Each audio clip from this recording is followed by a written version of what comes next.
And we're back with Mandalorian Season 3, Episode 2. Yeah, so Mandalorian Season 3, Episode 2.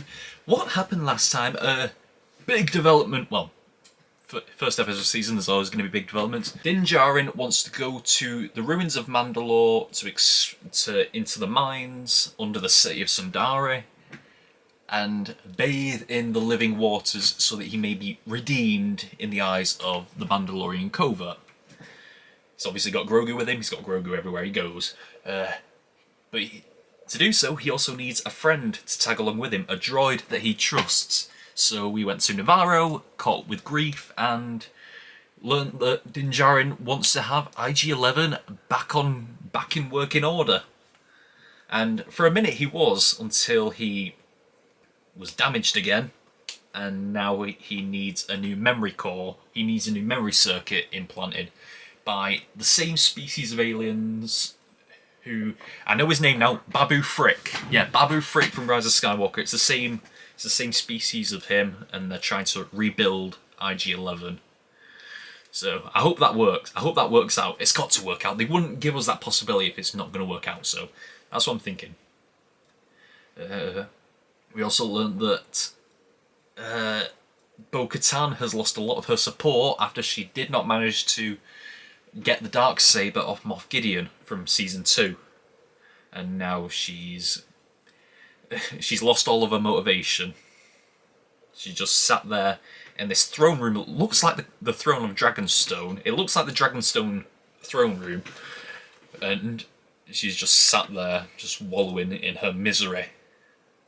So, yeah, I'm going to see where this takes us, because Din Djarin said that he's going to go to the ruins of Mandalore now. So we'll see how that works out, and no more time talking. Let's just get into season. Well, if you're on YouTube, you're going to be staying for the review, hopefully. If you're on Patreon, you're going to be watching the full-length reaction of Season 3, Episode 2 of The Mandalorian, starting right now.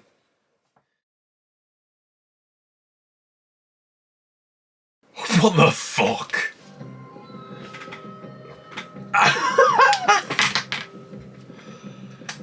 Is there any like please tell me there's like some kind of concept art for that thing.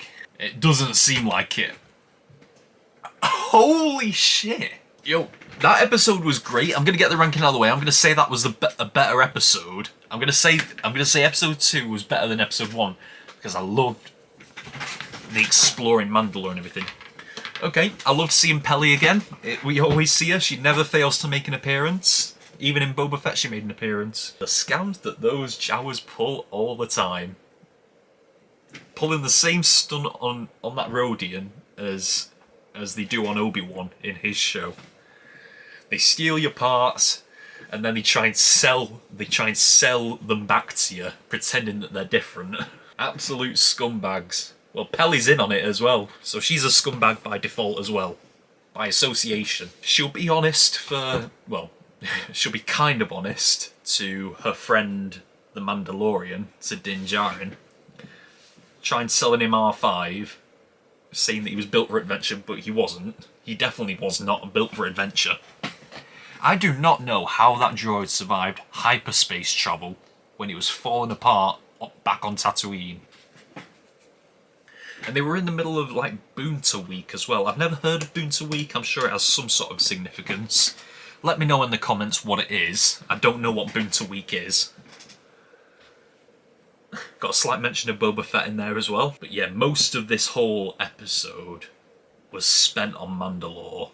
We spent a lot of time on Mandalore in this episode. Like, 90% of this episode was on Mandalore. And I love it. I love it so much. I love going back to Mandalore. And we didn't see what I wanted to see. We didn't see a lot of what I wanted to see. Like, we didn't see Satine's palace. We didn't see the courtyard where Maul and Sidious fought each other. We haven't seen all that, but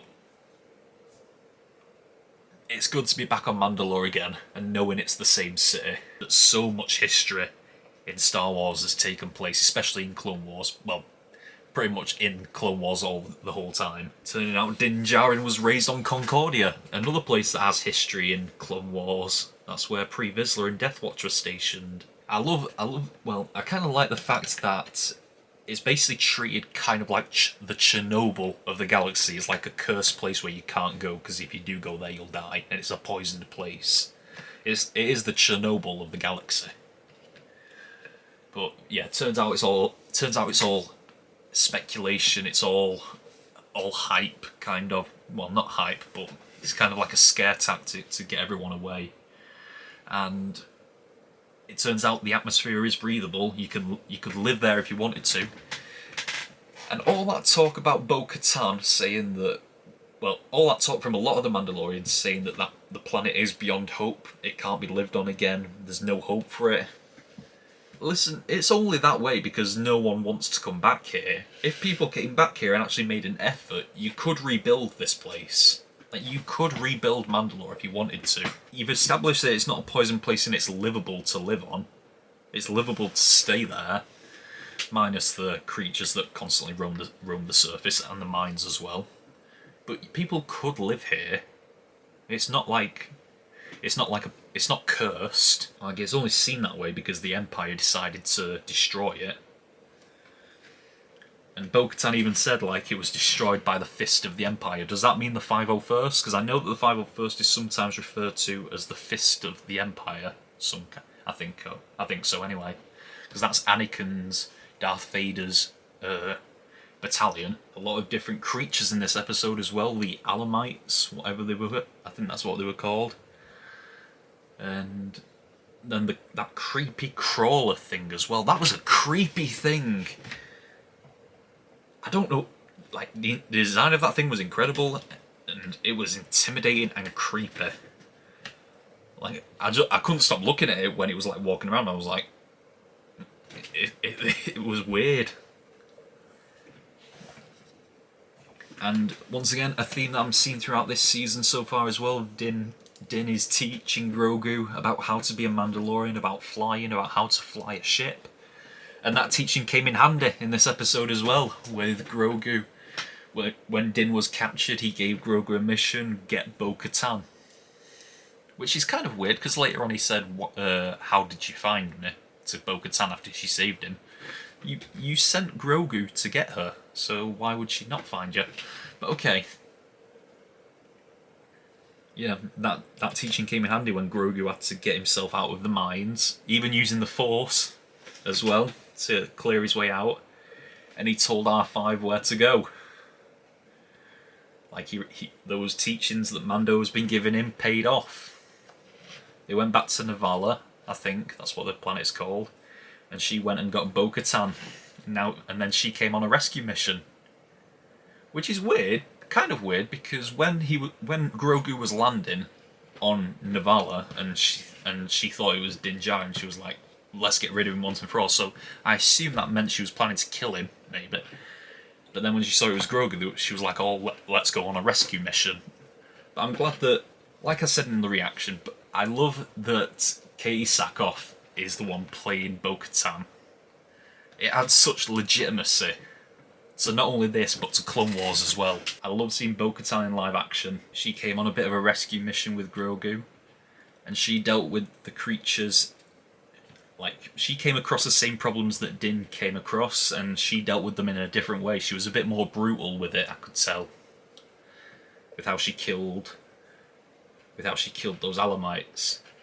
And even then, when she came across the creepy crawler as well, she had absolutely no problems with how to use that Darksaber. Like, we even saw Din trying to use it earlier in the episode. He had trouble swinging it about. He's not very good with it. It's like it weighs 10 tons when he's holding it, but she can just she's throwing it about like it weighs nothing. So that proves that she's much more worthy of it than he is. But she can't just take it from him, because that's not the way of the Mandalore. After she saved him, they carried on the journey towards the living waters. And to be fair, Din has got his redemption. He was in those waters. He did bathe in those waters. He did go into those waters. But he was dragged down by something which then Bo-Katan went down and got him, and on the way back up they saw, what did they call it? The mythosaur, which is like the inspiration for their skull signet, the skull signet that all Mandalorians have. So she's, even though we can't see her face, she's clearly shocked at what she's seen down there. And I can only imagine how this is going to impact her psyche, because she's like a non-believer in all of the stuff that Din believes in. So I'm wondering if these two can find a middle ground, like Din is going to, like Bo-Katan is going to learn that things are true, some things that she doesn't believe in are true, and then Din is going to believe that Din is going to find out that some things are not true. Like he believed that Mandalore was cursed and you couldn't breathe on the surface. He learned that was a lie. Bo-Katan learned that the mythosaur was true. So yeah, I'm wondering what kind of middle ground these two are going to find with each other. But once again, a fun episode, a very fun episode. Like I said, it was better than the previous episode for me. I really enjoyed it. And I love seeing a bit more from Bo-Katan. And I hope we can get more. But as of right now, that is all we've got for this week of, well, for this week of Mandalore. Yeah, because these episodes are coming out weekly on YouTube and Patreon. But I'm recording them day after day this week. So, yeah, I'm going to be watching episode 3 tomorrow. But for now, that is all we've got for this week of The Mandalorian. Until next time, we are over and out. Bye!